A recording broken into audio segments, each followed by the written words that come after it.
ಲೋಕಾಯುಕ್ತದಲ್ಲಿ FIR ದಾಖಲಾಗ್ತಾ ಇದ್ದ ಹಾಗೆ ಈಗ ಸಿಎಂ ಹಾಗೂ ಅವರ ಟೀಮ್ ಲೀಗಲ್ ರೆಮಿಡಿಗಾಗಿ ಹುಡುಕಾಟವನ್ನು ನಡೆಸ್ತಾ ಇದ್ದಾರೆ. ಇದರ ವಿಚಾರವಾಗಿ ಮಹತ್ವದ ಚರ್ಚೆ ಮಾಡುವುದಕ್ಕೆ ಸಿಎಂ ಅವರ ಕಾನೂನು ಸಲಹೆಗಾರ ಆಗಿರುವಂತಹ ಪೊನ್ನಣ್ಣ ಹಾಗೂ ಸಚಿವ ಬೈರತಿ ಸುರೇಶ್ ಅವರು ಸಿಎಂ ನಿವಾಸಕ್ಕೆ ಆಗಮಿಸಿದ್ರು.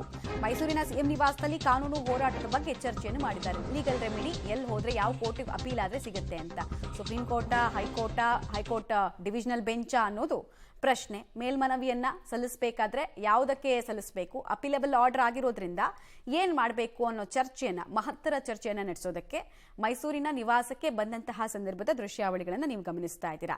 ಕಾನೂನು ಹೋರಾಟ ಸುದೀರ್ಘವಾಗಿ ಹೋಗುತ್ತೆ. ಎರಡೆರಡು ತೀರ್ಪಿಗೆ ಸಂಬಂಧಪಟ್ಟಂತೆ ಅವರು ಪ್ರಶ್ನೆಗಳನ್ನ ಎತ್ತಿ ಮೇಲ್ಮನವಿಯನ್ನ ಯಾವ ರೀತಿ ಯಾವ ಕೋರ್ಟ್ನಲ್ಲಿ ಸಲ್ಲಿಸ್ತಾರೆ, ಇಂಟರಿಮ್ ರಿಲೀಫ್ ಮುಖ್ಯಮಂತ್ರಿಗಳಿಗೆ ಸಿಗುತ್ತಾ, ಎಫ್ಐಆರ್ಗೆ ತಡೆಯನ್ನ ಕೋರಲಾಗುತ್ತಾ, ಕೋರಿ ಅರ್ಜಿಯನ್ನು ಸಲ್ಲಿಸಿ ಅದನ್ನ ಪುರಸ್ಕರಿಸೋದು ಹೇಗೆ, ಯಾವ ಗ್ರೌಂಡ್ಸ್ ಮೇಲೆ ಹೋಗಬೇಕು, ಇದೆಲ್ಲದರ ಬಗ್ಗೆ ಸುದೀರ್ಘ ಚರ್ಚೆ ಆಗುತ್ತೆ.